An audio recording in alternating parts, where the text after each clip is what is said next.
This is Radar, Father Entertainment Blog, coming at you with another edition of MLB Observations, Week 16 of the 2023 season ending, going to this year's 2024 season. Spring training's underway. They started playing games yesterday. It's great that baseball's back. That's a sign that the weather's going to get warm soon. So let's start off with this. The infielder Diego Castillo, not to be confused with the two relief pitcher, was picked up by the Orioles, and they DFA'd infielder Livan Soto, who they got from the Angels. So again, this whole waiver wire thing.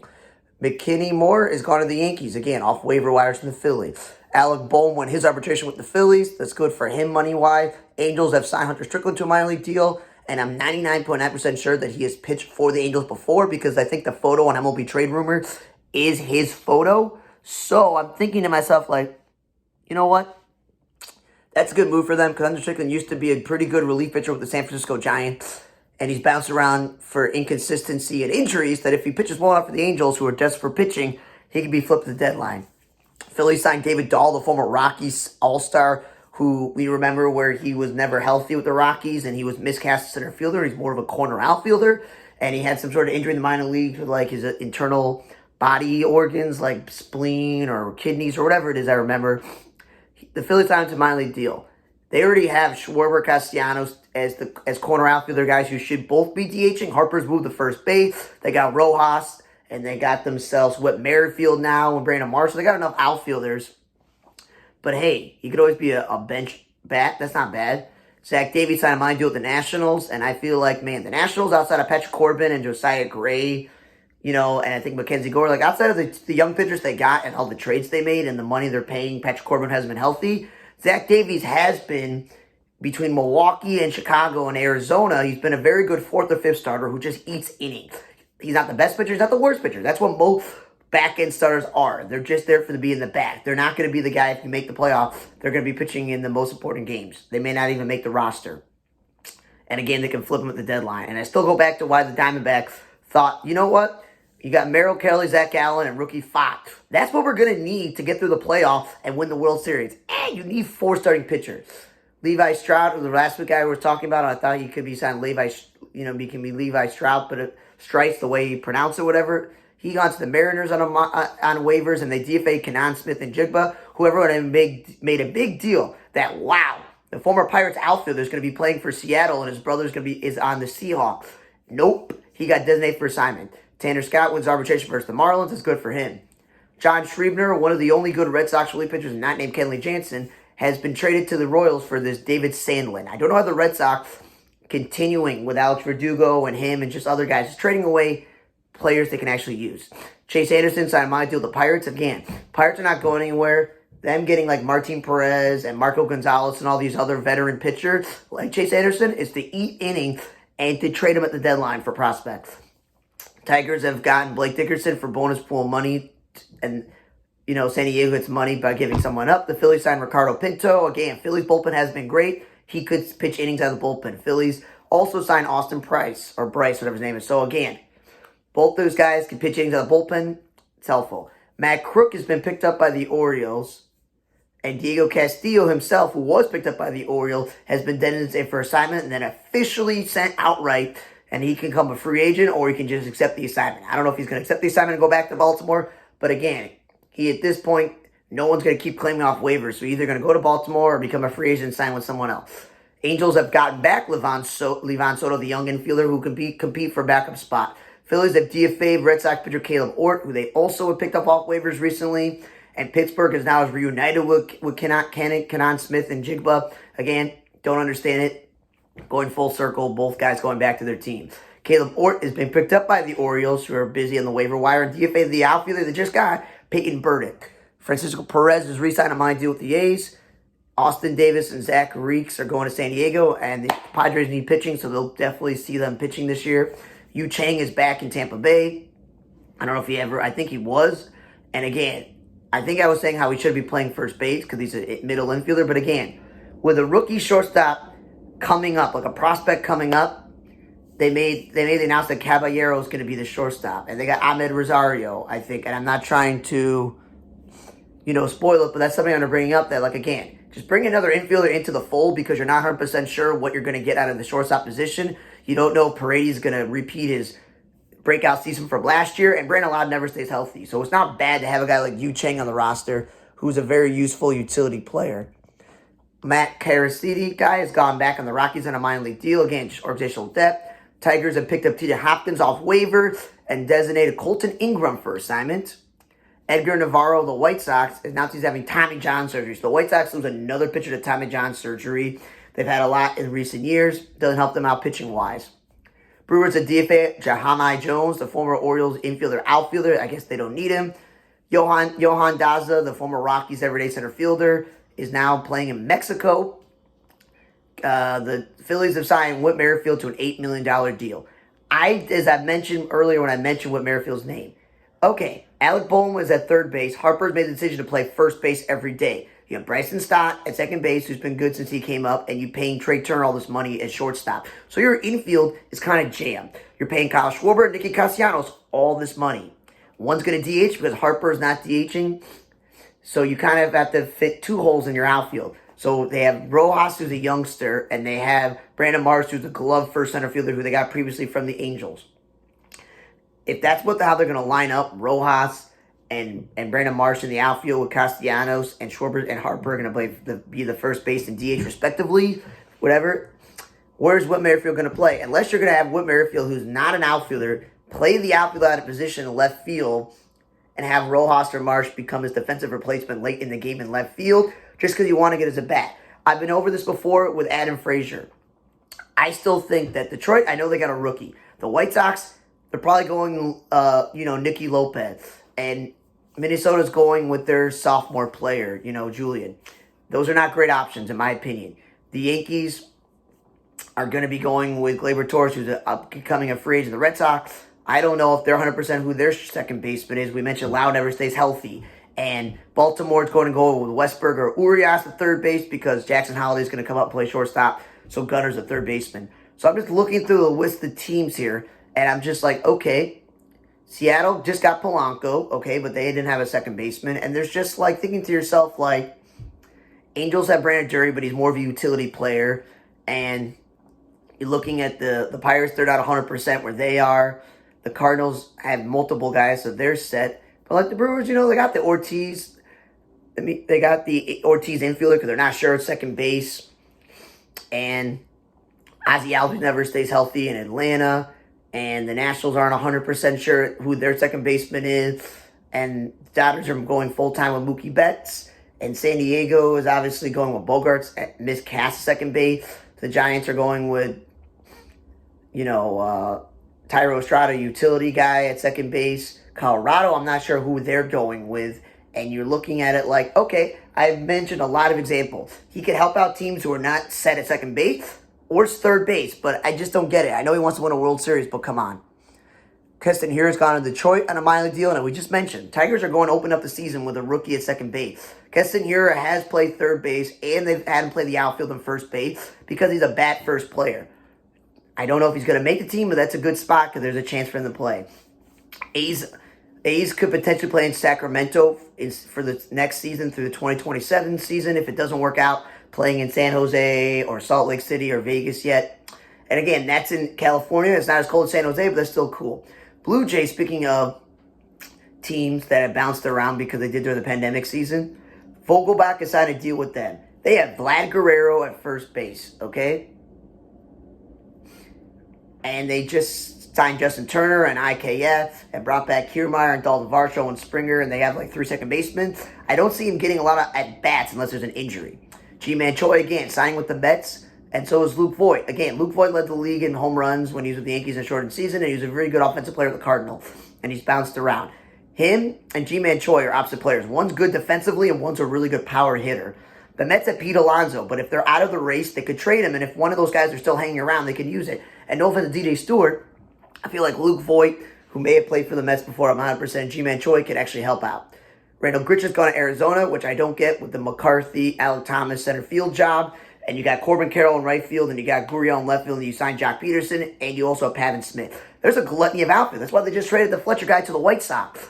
It's a good piece. Randall Gritch may not be a great all-star caliber everyday player, but I always liked him. He's a guy you want to have on your roster because he can play all 3 outfield spots, and you can DH him. He's a very useful type of winning player. And that's just what I think another former Cardinal is useful. Like, there's a gluttony of guys in that team. White Sox bought back Brian Shaw on a minor league deal. Again, they're not great. They don't have a lot of guys injured, and their bullpen is a question mark. So bring back a guy who's already pitched for you. The Orioles announced that in spring training, former catcher Robin Chirinos, who barely played for them, all-star shortstop J.J. Hardy, all-star center fielder Adam Jones, former players like Ben McDonald and Scott McGregor, for those who don't know, played for them like 80s and 90s. Eddie Murray, the Hall of Famer, Brian Roberts, their former all-star second baseman, and Matt Wieters, their former all-star catcher, are going to be guest coaches. That's good to have a lot of former all-stars that have played for your team to come back as coaches. And then with reunions like that, the Giants have signed Pablo Sandoval, Kung Fu Panda, to a minor league deal. As I mentioned, Estrada second base. They're going to prospect a shortstop. J.D. Davis or VR at third base. And Lamonte Wade, an outfielder at first base. And they spent all that money on a center fielder.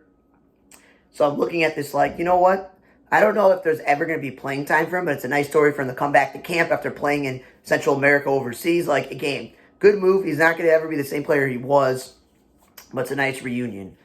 Brandon Woodruff is reunited with the Brewers on a 2-year deal, and there's like probably 0% chance he pitches at any point this season, but familiarity, the team, and the complexes, the minor league team, like, it's a good thing that even if he does somehow pitch some innings in August, September, whatever it is, he's going to come back next year. And with the trade of Corbin Burns, they're going to need a de facto ace next year, because I don't know if Freddie Peralta's a number one on a playoff team.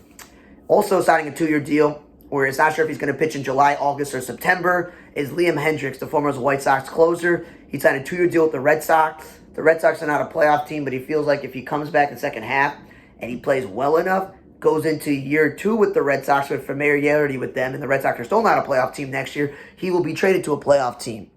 And remember, he's a late bloomer when it comes to relief pitcher. It doesn't matter what age he is in 2 years. Cubs have signed both David Peralta and Dom Smith to minor league deal. Again, they got Young, and they got Patrick Wisdom, and they have Matt Mervis. They got a lot of guys who can play first base on this team, okay? So I don't know if Dom Smith gets an opportunity to make the team, because obviously you got Morel, who's going to play everywhere, and he can DH like Wisdom, so the DH spot may be gone. But it's good organizational depth when you're not 100% who's going to get every single bat every day at first base or at DH. And then David Peralta's a minor league deal, but again, they're set in left field with Ian Happ. They're kind of set in right field with Seiya Suzuki. I have stupidly mentioned on my podcast, they're like, yeah, they got some at bats in right field. I'm wrong. I completely wrong about that. I forgot about Seiya Suzuki for a moment because he had all this hype coming in as a rookie and he was just okay. Same thing with his sophomore season. But yeah, they're paying Seiya Suzuki a lot of money. Pico Armstrong, the prospect, and Mike Tauchman are in the outfield. And as I just mentioned, All-Star Gold Glover Ian Happ. And Morel can play the outfield. And Wisdom has played the outfield. So again, it's good rotational depth because Peralta has played all 3 outfield spots in his career. He started his career as a pitcher a long time ago. He could DH. I could foresee an opportunity where he's going to get some at-bats as a backup outfielder because they need someone who can actually play the outfield and not have infielders do it. But again, Cubs smart signing veterans to minor league deal. Speaking of veterans, Hyun-Jin Ryu, instead of signing a deal in the major leagues, yes, he had Tommy John or whatever, and he missed some time. But when he's with the Dodgers and even with the Blue Jays, he's been a very successful pitcher coming from Korea. Well, guess what? He's going back to Korea on an 8-year deal. So that means he's never coming back to the United States because he just wants to go home and be secure financially and emotionally. So happy trails to him on his American League career. So good luck in Korea.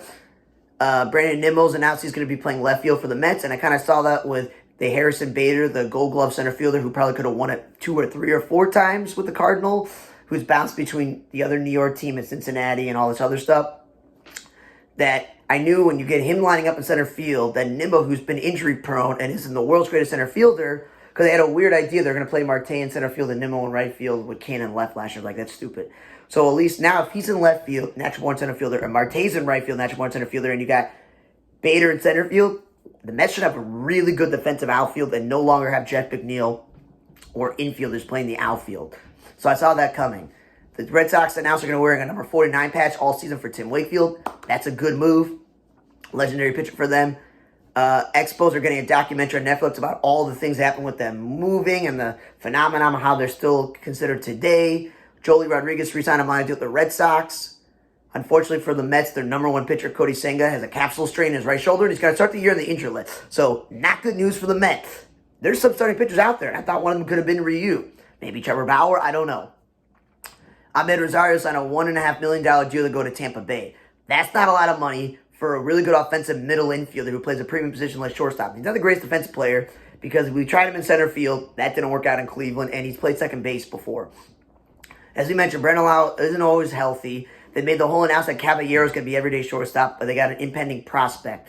So is Ahmed Rosario going to take the everyday job and Caballero is going to be the utility player like he should be? Or is Rosario going to line up at all four infield spots like a glorified utility player, like a Ben Zobrist type of thing or Joey Wendell thing? I don't know. But it's good that they're like, we need a guy who's been been everyday shortstop, along with the utility guy and along with an incoming prospect who's going to be a rookie this year.